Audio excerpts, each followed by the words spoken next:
Busquemos en nuestras Biblias Hechos capítulo 10, versículos 34 al 43.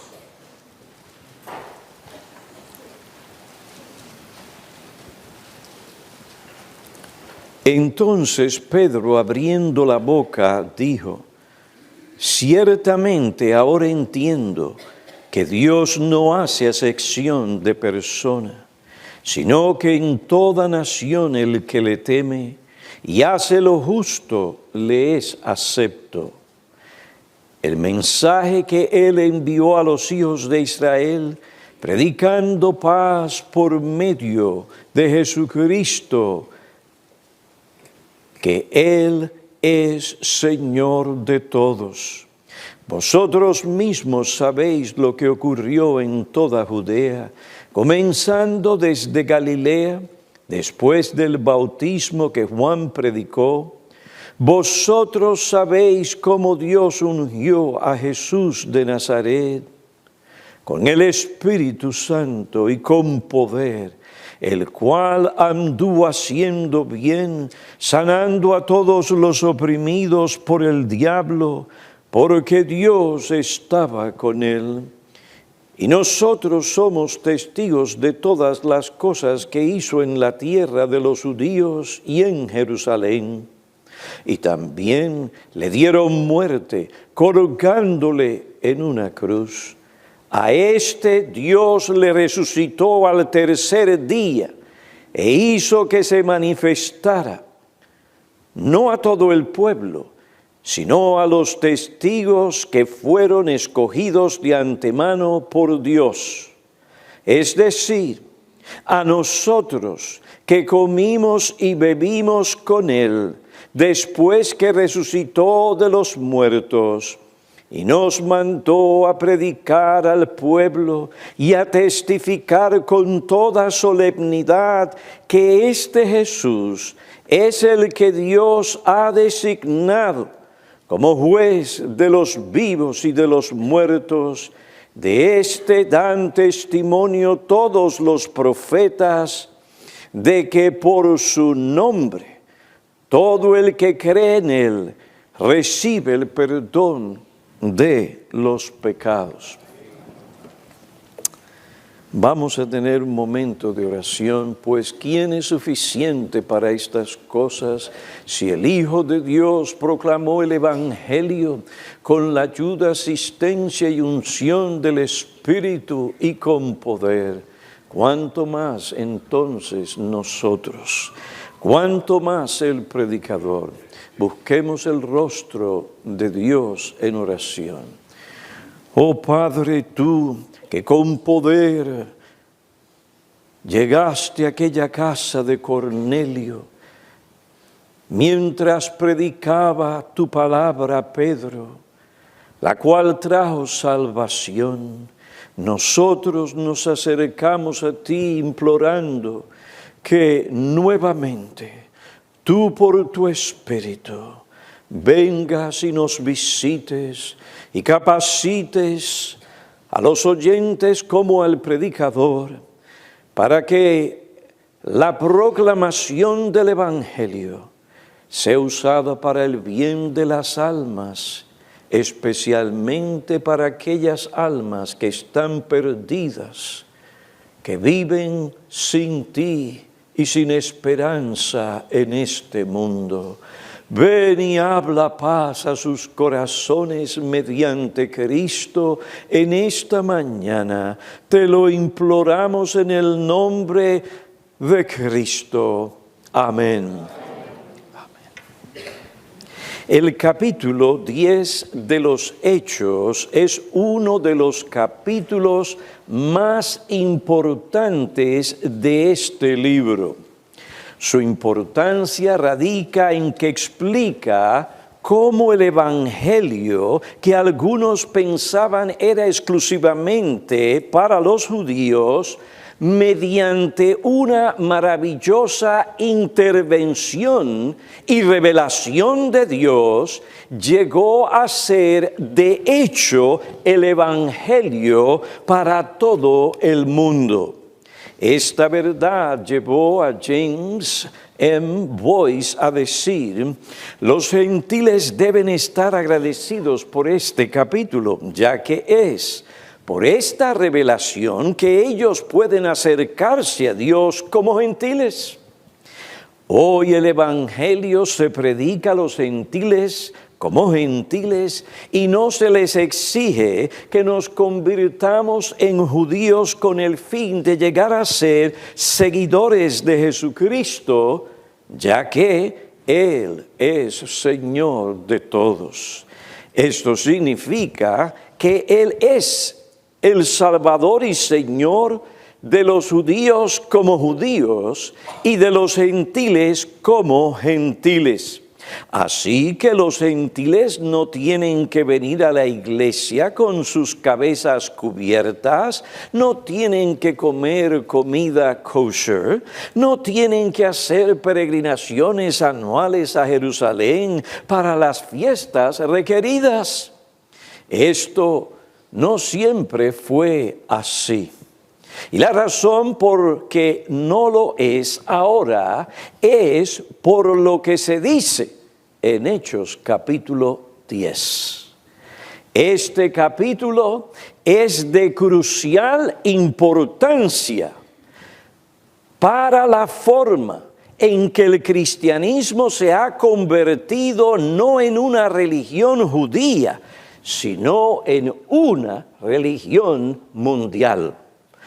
El exclusivismo judío, que formaba parte de la perspectiva de Pedro sobre la evangelización, se desvaneció ante la revelación que Pedro recibió del Señor. En Hechos capítulo 10, versículo 9 al 16, se habla de esa visión. Esta revelación aclaró la mente de Pedro, pues finalmente entendió el alcance universal del plan de salvación de Dios. Este plan no solamente incluye la salvación de los gentiles como gentiles, sino también incluye derribar para siempre la pared intermedia de separación entre judíos y gentiles para reconciliar a los dos grupos en un cuerpo por medio de la cruz y para siempre. Hechos 10, versículo 34 y 35 declara: entonces Pedro, abriendo la boca, dijo: ciertamente ahora, finalmente, ahora entiendo, no porque el Señor no lo enseñara, sino porque él no lo había entendido. Entonces Pedro, abriendo la boca, dijo: ciertamente ahora entiendo que Dios no hace acepción de personas, sino que en toda nación el que teme y hace lo justo les acepto o le es agradable. Esta verdad llevó a Robertson, el gran comentarista del Nuevo Testamento, a decir: la nueva idea que ahora revoluciona la perspectiva de Pedro es precisamente la idea que Cristo puede salvar y salvará a los gentiles como este grupo de Cornelio, sin que tengan que hacerse judíos en absoluto. Teniendo esta perspectiva, Pedro pasa a proclamar el mensaje del Evangelio con libertad y urgencia a un gentil como Cornelio.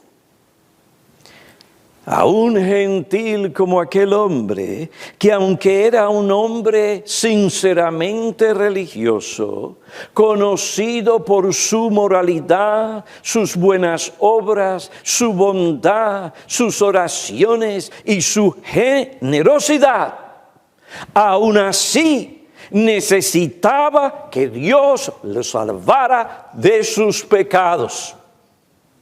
Los términos piadosos y temeroso de Dios que se usan en Hechos capítulo 10, versículo 1 y 22 para describir a Cornelio y las formas específicas en que él mostraba su devoción sincera a Jehová y su identificación con el pueblo de Dios, no deben tomarse como pruebas de su conversión o salvación.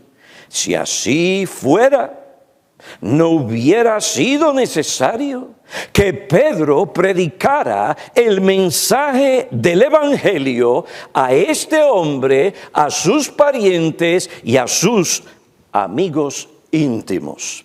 Además, Hechos capítulo 11, versículo 14, nos muestra explícitamente que el mensaje que Pedro predicó era el mensaje que Cornelio tenía que oír. ¿Para qué? Para obtener la salvación. Versículo 14 declara: ¿quién te dirá, hablando de Pedro, quién te dirá palabras por las cuales serás salvo, tú y tu casa? Serás salvo indica que antes de oír el Evangelio, Cornelio no lo era. A pesar de su religiosidad, devoción, moralidad y relativamente buenas obras, Cornelio estaba perdido y si moría en esa condición, iría al infierno. Pablo fue un hombre temeroso de Dios. Antes de su conversión, le llamaban Saulo.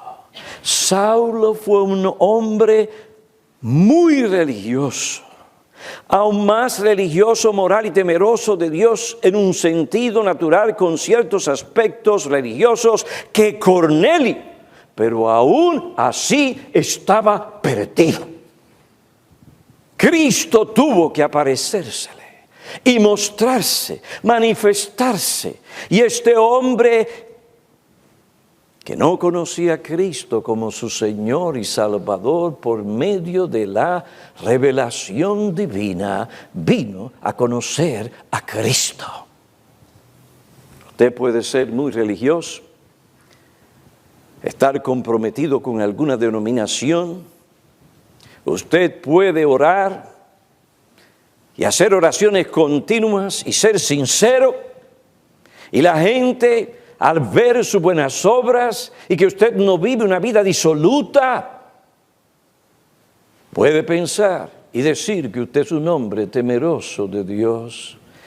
Pero no nos dejemos engañar, sin Cristo nadie es salvo, no importa cuán sincero, moral sea. ¿A qué se debe esto? A que ningún hombre, por más sincero, religioso, moral, bondadoso y generoso que sea, puede ser salvo por medio de esas cosas. El profeta Isaías nos advierte cuando dice: todos nosotros somos como inmundo y como trapo de inmundicia, trapos asquerosos, todas nuestras obras de justicia. Gálatas capítulo 2, versículo 16, Pablo escribe: sin embargo, sabiendo que el hombre no es justificado, no se le imputa la justicia de Cristo, no es perdonado, no es justificado por las obras de la ley, obras que él anteriormente hacía como un hombre bien religioso y temeroso de Dios. Un hombre o el hombre no es justificado por las obras de la ley, sino mediante la fe en Cristo Jesús. También nosotros, incluyéndose a él, hemos creído en Cristo Jesús, pero anteriormente él perseguía a Cristo, pues perseguía a la iglesia de Cristo y no quería que se hablara de Cristo ni del Evangelio. Pero eso cambió cuando Dios obró en él y lo llevó a recibir a Cristo como su Señor y Salvador. Y Pablo, al ver a Cristo, al conocer al Señor, por la fe recibió la salvación. Sin embargo, sabiendo que el hombre no es justificado por las obras de la ley que antes Pablo hacía, sino mediante la fe que es en Cristo Jesús, también nosotros hemos creído en Cristo Jesús para que seamos justificados por la fe en Cristo, en una persona, por una fe que nos une a Cristo y no por las obras de la ley, puesto que por las obras de la ley no importa cuántas se hagan con sinceridad y con cierto temor, nadie será justificado. Y aquí un ejemplo, Cornelio. Tomar las palabras que Pedro dijo en Hechos 10:35, como algunos hacen para decir que en todas las naciones los hombres como Cornelio son salvos sin conocer a Cristo, es ridículo e incorrecto. Si así fuera, no hubiera sido necesario que Pedro predicara el Evangelio a Cornelio para que recibiera la salvación. Las palabras de Pedro en el versículo 35, que en toda nación el que te teme y hace lo justo le es acepto o agradable, es decir, a Dios, no es una forma de universalismo. Más bien, estas palabras significan que los hombres en todas las naciones pueden ser salvos aunque no sean judíos, pues ese es el contexto de lo que pasa aquí en este capítulo. Dios usa varios medios y todas estas cosas de las oraciones, de aquellas instituciones religiosas que hablaban del Dios de Israel y esa enseñanza que este hombre como gentil, incircunciso, de ahí que cuando los hermanos escucharon que Pedro entró en la casa de un gentil, es un incircunciso.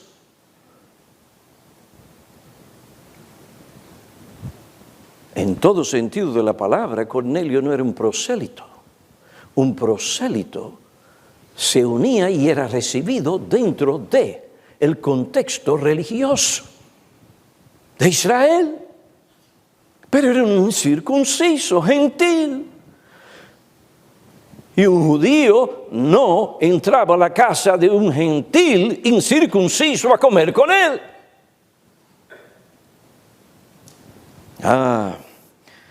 Pero Dios utilizó la influencia y la enseñanza y todo aquello que este hombre había oído de la religión judía. Aquello le había afectado su vida y no estaba buscando otros dioses. Era un hombre sincero. Pero ¿qué pasa con todas estas cosas? Estas cosas Dios las usa para preparar el corazón de los hombres para que estén dispuestos para oír el mensaje del Evangelio, sin el cual no hay salvación. Es lo mismo que Dios hace con nuestros queridos hijos. Nacen en un hogar cristiano, escuchan la palabra del Señor y aprenden, son enseñados, reciben el conocimiento de la verdad y llegan a estar convencidos de que esa es la verdad y dispuestos a defenderla no importa donde sea. Y esa verdad que ha recibido ejerce una influencia sobre sus mentes, de tal manera que no están en drogas, en cosas sucias, en inmoralidades, sino que se apartan de estas cosas, viven una vida tranquila, decente, moral. Y si usted los viera, van a la iglesia, toman la Biblia, la leen, son serios cuando lo hacen, escuchan con atención. Pero oiga bien, eso no significa necesariamente que son salvos. No, hermano, no cometas el error de pensar que así es. Pueden hacer todas estas cosas y hacerlas con sinceridad y estar bien perdidos. Las cualidades mencionadas o la descripción que se da sobre Cornelio en Hechos capítulo 10 no describen a una persona cristiana o salva, más bien muestra la obra del Espíritu de Dios, su obra providencial y por medio de instituciones y enseñanzas y otras cosas para preparar el corazón de ese hombre para que escuchara el mensaje de salvación. Querido amigo, oye bien, querido hermano, si aquel hombre no escuchaba el mensaje del Evangelio que hablaba de Cristo, aquel hombre no podía ser salvo. Pues Jesucristo dijo, yo soy el camino, la verdad y la vida. Él no es uno de los diferentes caminos, Él es el camino. En ese sentido, la religión cristiana tiene que ser, será exclusivista. Él es el camino. La verdad está en Él. Y la vida. Camino, la verdad, que dirige a la vida. Nadie viene al Padre, sino por Él. Punto.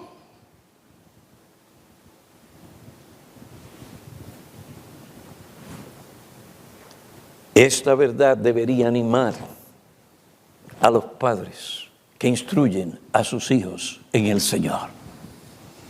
¿En qué sentido? En que ustedes no están perdiendo el tiempo. Si ustedes no saturan esas mentes con la enseñanza, la verdad, el Evangelio, no le hablan a sus hijos del carácter de Dios, no les enseñan la ley, no les explican las dimensiones y exigencias de esa ley en lo que respecta a sus demandas éticas internas. Queridos hermanos, el diablo y el mundo lo va a hacer. ¿Y qué terreno? Bien difícil, se hace más difícil, no imposible, pero bien difícil. Pero cuando usted enseña todas estas cosas, ¿qué pasa? Usted es como el sembrador que pone la semilla. Lo hace con fe y esperanza, esperando que Dios dé el crecimiento. Pero el agricultor no puede esperar que la planta nazca y que dé fruto si no siembra. De manera que tú tienes que seguir instruyendo, enseñando, empapando a tus hijos de la verdad, persuadiéndoles. No tal cosa como que he aquí la verdad, no. Cuando alguien enseña la verdad, tiene que enseñarla de una manera persuasiva, urgente, con argumentos no humanos, sino bíblicos. Dios, si le place a Él, usa tal cosa para traer la verdad al corazón. ¿Cuántos no han sido los hijos que se han levantado en hogares cristianos? Hijos decentes, buenos esposos, industriosos, diligentes, que no pierden el tiempo, que son sensibles a sus padres. Y el que los ve dice, tiene hasta compuestos en las iglesias. El que los ve dice, no, tiene que estar salvo. No necesariamente. ¿Qué relación tiene esa persona con Cristo? ¿Tiene una conciencia real de pecado que le lleva a buscar a Cristo? ¿Con un corazón arrepentido continuamente? ¿Depende de Él? ¿Quiere vivir para Él? ¿La conciencia de pecado le afecta, le entristece, le avergüenza y vuelve nuevamente a Cristo? ¿Sirve a Cristo? ¿Ama a Cristo? ¿Para Él vivir es Cristo? Si eso no es así, no importa el bautismo, no importa las buenas obras, las limosnas, las oraciones, las contribuciones, esa persona está perdida. ¿Y qué tú debes hacer? Clamar a Dios para que Cristo nazca en él y haya un fruto de verdadero arrepentimiento. Por un lado, debemos animarnos, por otro lado, debemos ser cuidadosos. Nuestros hijos, nuestros familiares, nuestros amigos necesitan a Cristo, no religión en el sentido de Saulo, no religión en el sentido de Cornelio, no religión al estilo Demas. Una religión basada en la verdad que lleva al alma a amarrar, a querer, a desear, a confiar y a depender exclusivamente en los méritos y la persona de Cristo, pues es unión a Él que el hombre y la mujer es verdaderamente salvo. Cristo tocó las puertas de Cornelio, un hombre sumamente religioso, pero perdido. No conocía a Cristo. ¿Puedes tú hablar de tus familiares y de tus amigos a quien tú crees que son creyentes, que se pueden describir como el publicano? Sé propicio de mí, pecador.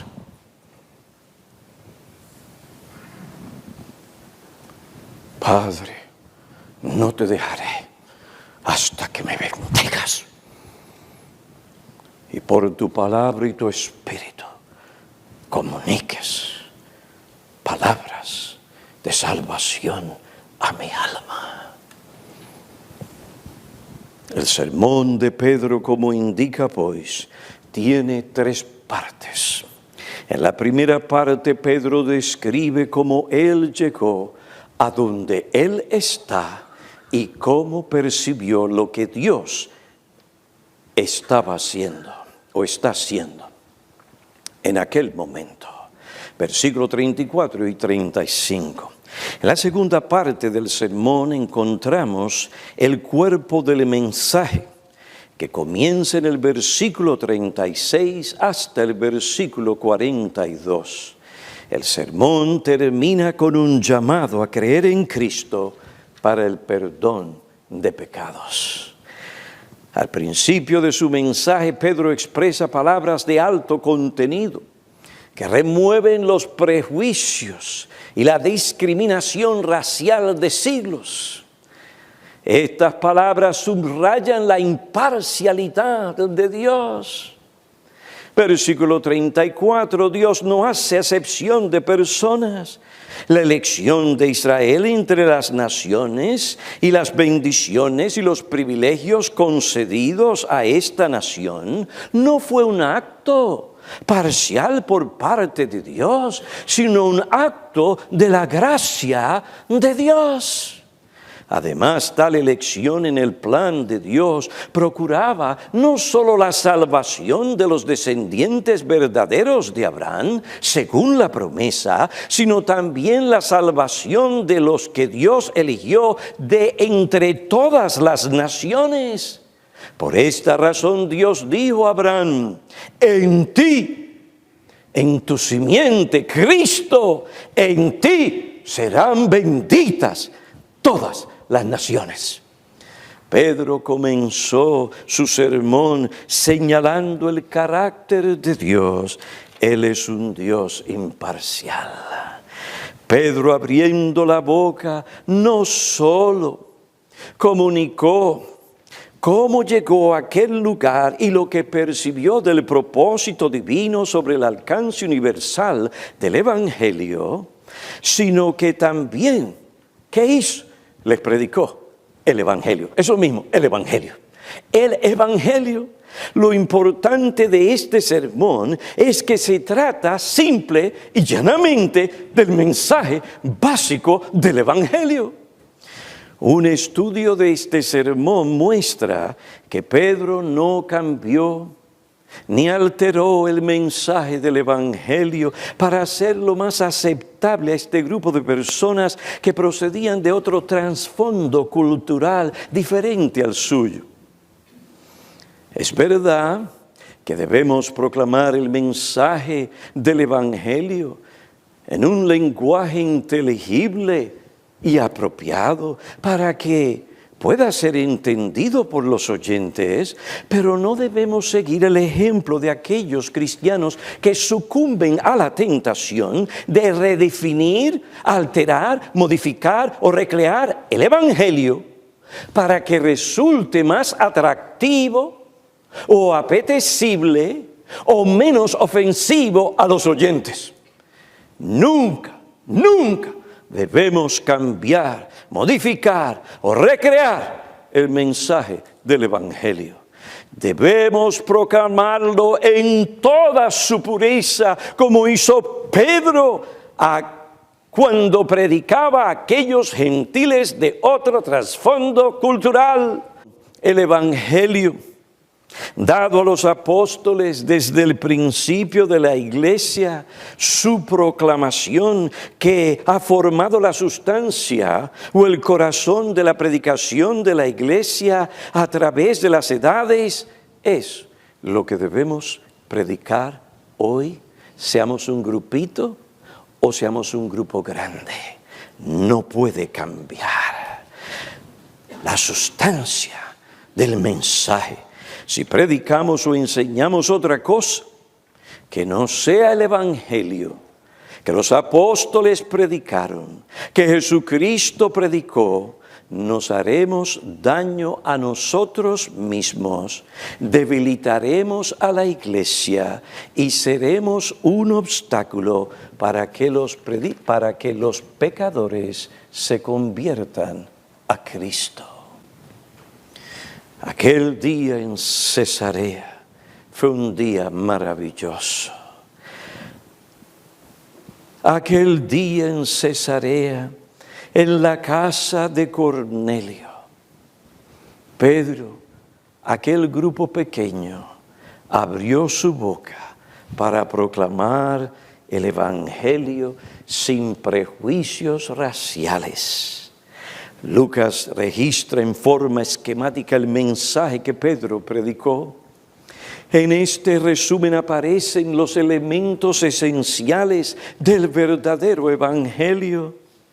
El primer elemento esencial, y eso es todo lo que vamos a hacer en esta mañana, en lo que respecta a explicar ese elemento esencial.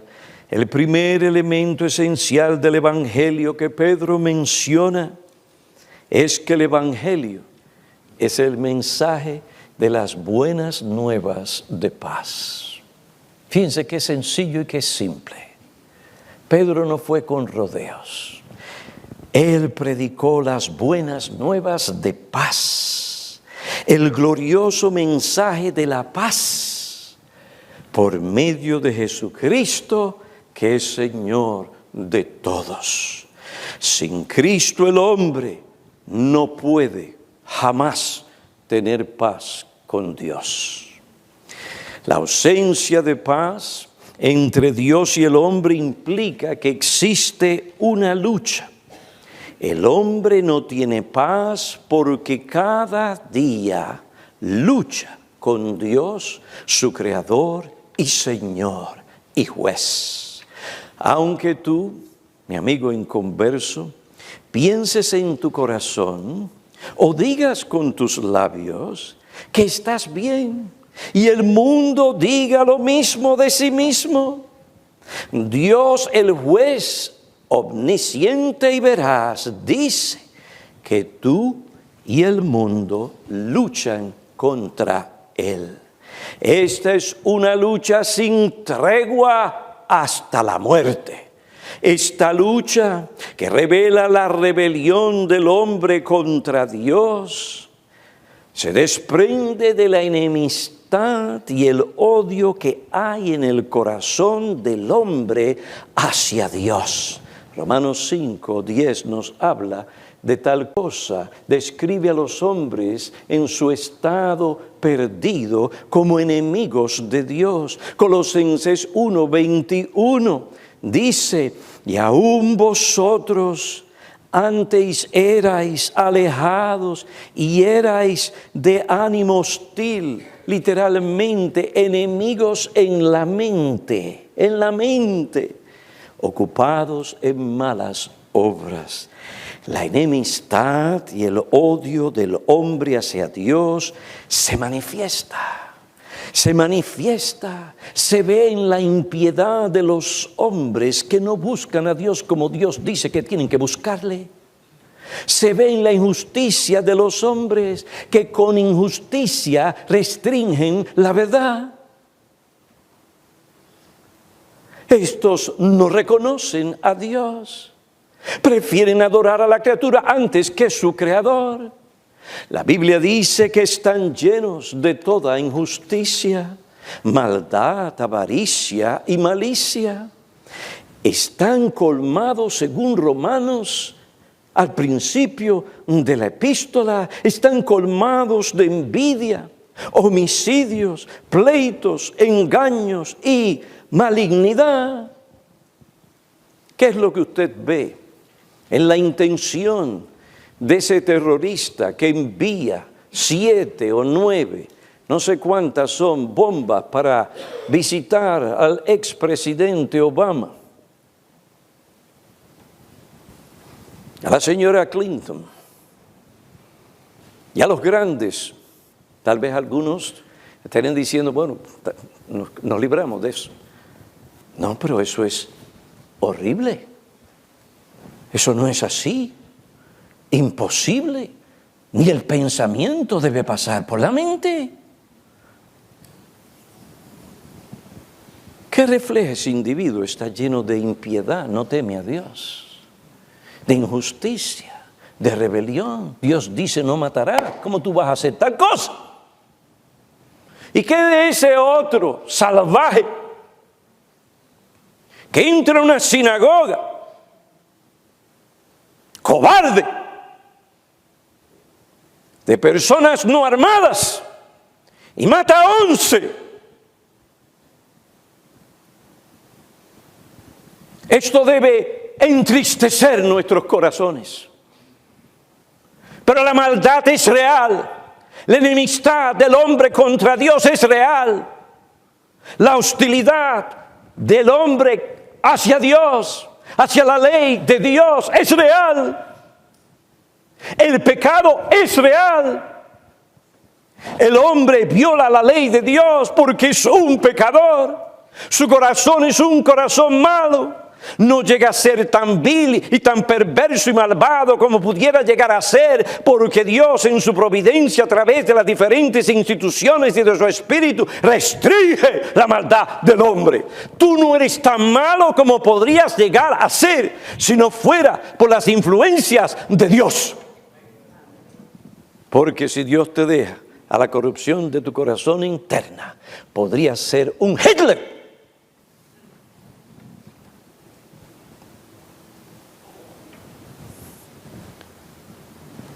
Sí, pastor, yo no mato a nadie, pero matas a tu esposa a diestra y a siniestra con tus labios. Con ese momento de resentimiento y de odio que sale en un momento dado. Eres un asesino. Pero Dios no permite que la mates.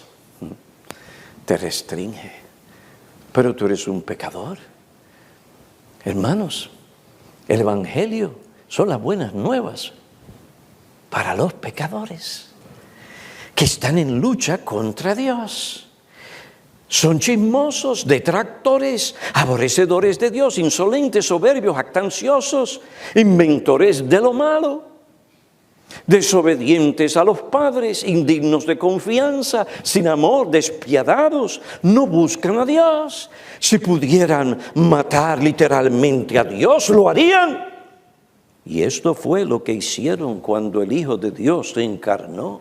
En vez de recibirle, adorarle, alabarle por la condescendencia, por su condescendencia misericordiosa y obra salvadora a favor de la humanidad, ¿qué hicieron? Lo vituperaron, lo ultrajaron, lo maltrataron, lo amenazaron y finalmente lo crucificaron.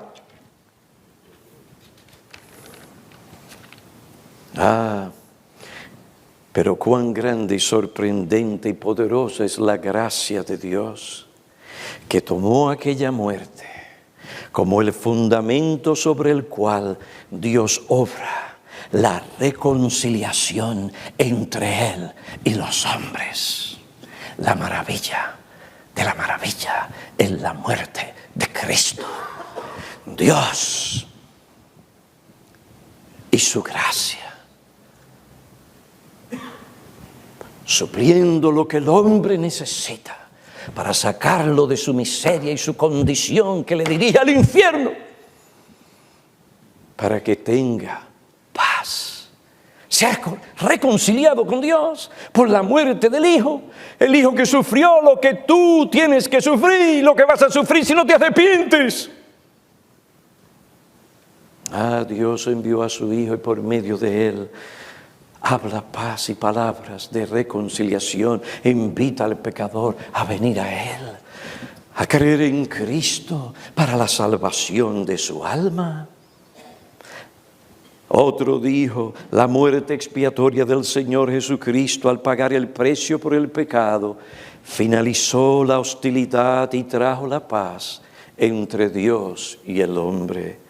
En las palabras del apóstol, Dios estaba en Cristo reconciliando consigo al mundo, no tomándole en cuenta a los hombres sus pecados, y nos encargó a nosotros la palabra de la reconciliación. El Señor Jesucristo estaba haciendo la paz mediante la sangre de su cruz. Tú mereces la muerte por tus pecados, por tu hostilidad, por tu enemistad hacia Dios, por tu rebelión y todos aquellos actos que has cometido, que es la manifestación de la corrupción interna de tu corazón. Mereces la muerte, sí, como Cristo la describió. Muerte en el Gehenna, en el infierno, tormentos eternos. Pero ¿qué hace Dios? Envía a su Hijo para que Él tome el lugar del pecador y Él sufra por el pecado del pecador para satisfacer las demandas de la ley de Dios que dice muerte, muerte, muerte, porque la paga del pecado es la muerte. Y todas esas tumbas allá afuera manifiestan la realidad que la paga del pecado, tu pecado, no merece ninguna otra cosa que la muerte. Pero qué cosa maravillosa. Cristo tomó el lugar, murió por pecadores, para que Dios fuera justo en perdonar al impío y al pecador arrepentido. Mi amigo, qué gran regalo. Manifiesta el amor de Dios. Hay esperanza para ti. Tienes que confiar en Cristo. La paz con Dios, la paz que es el fundamento de cualquier otra paz necesaria para el hombre. Esa paz que Cristo ofrece e imparte al hombre no es simplemente la ausencia de hostilidad, sino que esa paz es mucho más amplia. Primero, le presenta la paz con Dios. Todo ha sido arreglado. Cristo lo arregló con su muerte y su resurrección. Hay paz, dice Pablo, tenemos acceso, entrada al trono de la gracia. Hay real comunión con Dios. Pero esa paz conlleva muchas otras cosas. Esta paz que Cristo ofrece e imparte al hombre arrepentido no es simplemente la ausencia de hostilidad, sino que es paz, una paz más amplia. En las palabras de Kistemaker, paz es un concepto global que se refiere al establecimiento de la relación del hombre con Dios. La paz se hace evidente cuando el hombre entra a la presencia de Dios y recibe su favor y gracia. La paz significa que Dios bendice al hombre. Shalom. Dios bendice al hombre, lo protege de peligros y daños y lo hace otra vez un ser completo. Shalom. Esta paz solo se obtiene mediante Jesucristo. Romanos 5:1. Por tanto, habiendo sido justificados por la fe, tenemos paz para con Dios por medio de nuestro Señor Jesucristo. Esta paz es objetiva, nos imparte una paz interna y la paz de Dios, como dije, otorga múltiples bendiciones. Hace del hombre un ser completo. Kistemaker tiene razón cuando afirma que la paz aquí en Juan capítulo 14, 27 indica la ausencia de inquietud y la seguridad de salvación. Esta paz indica también la presencia amorosa de Dios bajo toda circunstancia, que resulta del ejercicio de la fe en Dios y en su Hijo, y de la contemplación de sus misericordiosas promesas. Es esa paz que sobrepasa todo entendimiento.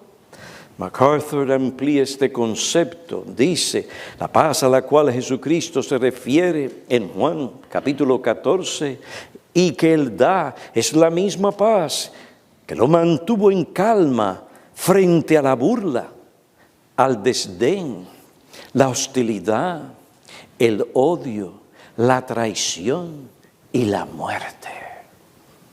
La paz de Cristo provee a los creyentes de serenidad y libertad frente a la preocupación y a la ansiedad, que no queda afectada por las circunstancias de la vida, sino que triunfa sobre ellas. En medio de las dificultades y las tentaciones de la vida, los creyentes hacen bien en fijar los ojos en Jesús, sí, el autor y consumador de la fe. Solo cuando miramos a Cristo podemos encontrar paz y tener confianza en medio de cualquier dificultad. Ahora observen, Jesús no da esta paz como el mundo la da. Mi paz os dejo, mi paz os doy, no como la da el mundo. Añade MacArthur, el mundo solo ofrece una experiencia de tranquilidad momentánea y fugaz por medio de la indulgencia propia. El materialismo, el amor, el romance, el abuso de drogas, las falsas religiones, la psicoterapia o una hueste de otros placebos. Pero la paz del mundo en realidad es la dicha de la ignorancia. Si los incrédulos entendieran la ira de Dios que está y vendrá sobre ellos, el tormento eterno, agonizante y sin alivio que les espera en el infierno, nunca disfrutarían ni un momento de paz en esta vida. ¿Cómo podrían? Una mente iluminada que entiende la realidad y los tormentos hasta donde es revelado en las Escrituras, no puede estar tranquila, porque sabe que no importa que gane todo el mundo, terminará en el infierno eternamente. ¿Y de qué le vale al hombre si tiene todos estos placeres y esta paz temporal, momentánea, producto de estos placebos, si al final su preciosa alma, su alma inmortal, muere, perece en el infierno?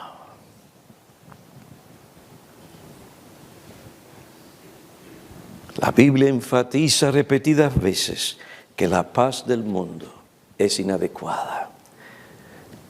Lo que este mundo ofrece es temporal, no es duradero, pero la paz que ofrece y da Cristo es eterna, es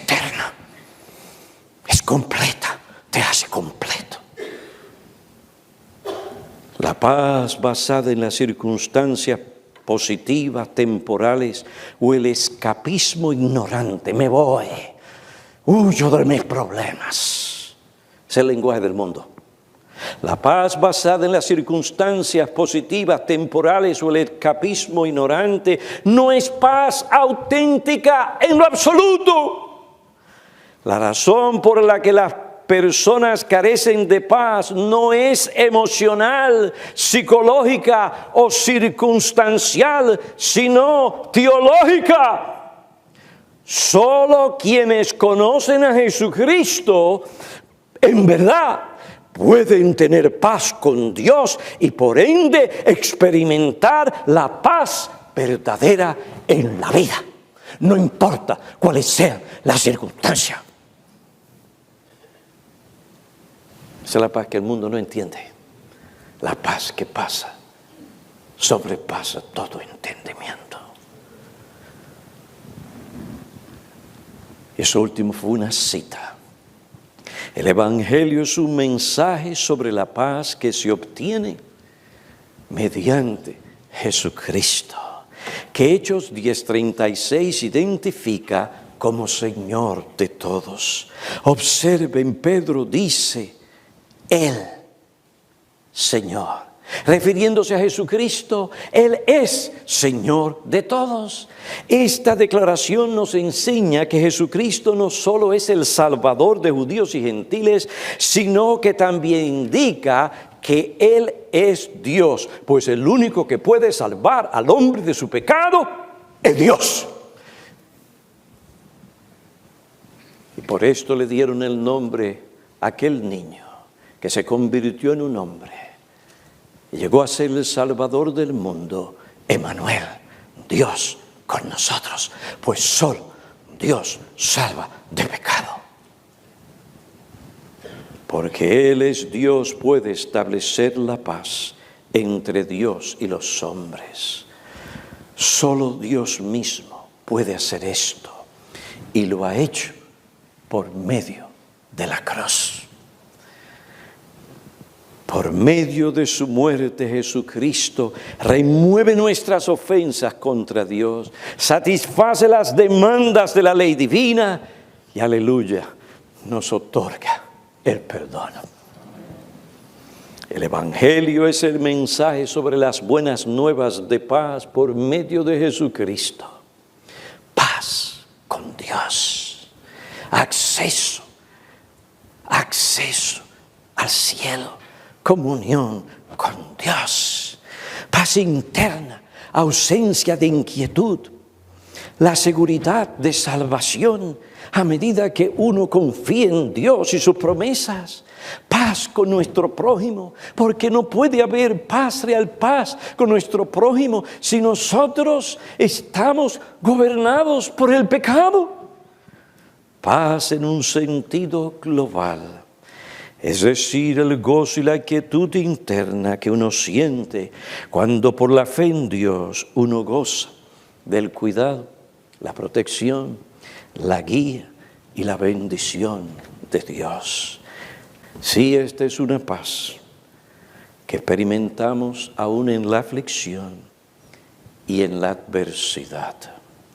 El mundo, los placeres no pueden dar esta paz. Hijos nuestros, amigos nuestros, solo Cristo la da y Él la da. Mi amigo, por amor a tu alma, ve a Cristo para que Él borre tus pecados, perdone tus pecados y te dé paz. Ve a Él arrepentido, cree en Él como el Salvador, Dios y Señor. No descanses ni dependas en tus buenas obras, tu moralidad para ser aceptado por Dios. Confía solo en Cristo. Hijos nuestros que se han criado en hogares cristianos, yo quiero que ustedes evalúen sus vidas a la luz de lo que dice la palabra de Dios. Den gracias por la educación cristiana que han recibido, pero recuerden, eso era un regalo de Dios para prepararlos a lo más importante, a lo que ustedes necesitan con urgencia: venir a Cristo por la fe, tomarlo a Él como Salvador y el Señor, y vivir para Él. A todos los sedientos, venid a las aguas, y los que no tienen dinero, venid y comprad. ¿Por qué gastáis dinero en lo que no es pan, y vuestro salario en lo que nos sacia? Escuchadme atentamente, comed lo que es bueno, y se deleitará vuestra alma en abundancia. Inclinad vuestro oído y venid a mí, dice el Señor, escuchad y vivirá vuestra alma. Buscad al Señor mientras pueda ser hallado. Llamadle en tanto está cerca. Abandone el impío su camino y el hombre inicuo sus pensamientos, y vuélvase al Señor, que tendrá compasión, al Dios nuestro, que es amplio en perdonar. Versículo 12 de ese pasaje en Isaías 55, porque con alegría saldréis y con paz seréis conducidos. Hermanos, hoy tenemos que dar gracias a Dios porque alguien llegó a nuestras vidas de una manera u otra y nos predicó las buenas de paz por medio de Jesucristo. Y hoy, aún en medio de los problemas, tenemos paz para con Dios. El cielo está abierto. Dios nos invita. No camines con una conciencia herida. Eso te alejará de Dios. Ve a Cristo. Ve y confiesa. Porque aquellos que confiesan su pecado, Dios es fiel y justo. ¿Para qué? Para perdonar el pecado y limpiar de toda maldad. Ay, hermano, qué bendición. Los placebos, las pastillas de los psicólogos, muchos de ellos no sirven para nada. Para algunos que tienen sus problemas físicos, etcétera. Yo entiendo todo eso, pero la mayoría del problema no es físico, no es cerebral, es pecado. Quiere hacer lo que quiere hacer y como no lo puede hacer, no tiene verdadera paz. tanto le da y se frustra, que entonces sí se enferma de la mente, se deprime. ¿Cuánta gente deprimida hay hoy?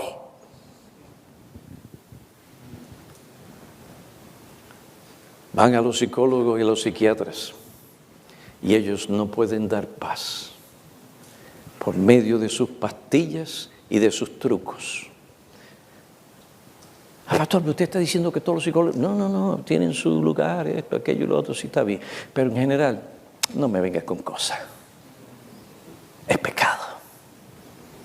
Tú necesitas a Cristo. Confía en Él. Serás salvo. Oremos. Oh Padre, volvemos nuestra mirada a ti, porque solo tú puedes usar tu palabra. Solo tú, por medio de tu Espíritu, puedes aplicarla. Mira a nuestros familiares, amigos, a nuestros hijos, que andan buscando los placeres del mundo, la vida del mundo,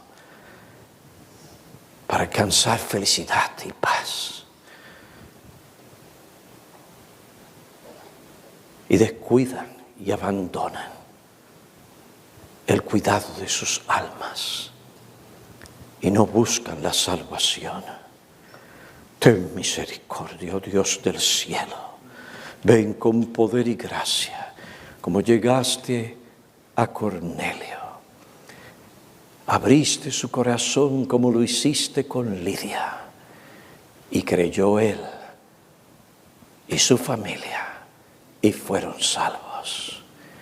Oh Padre, te pedimos que así sea en esta mañana, en Cristo. Amén.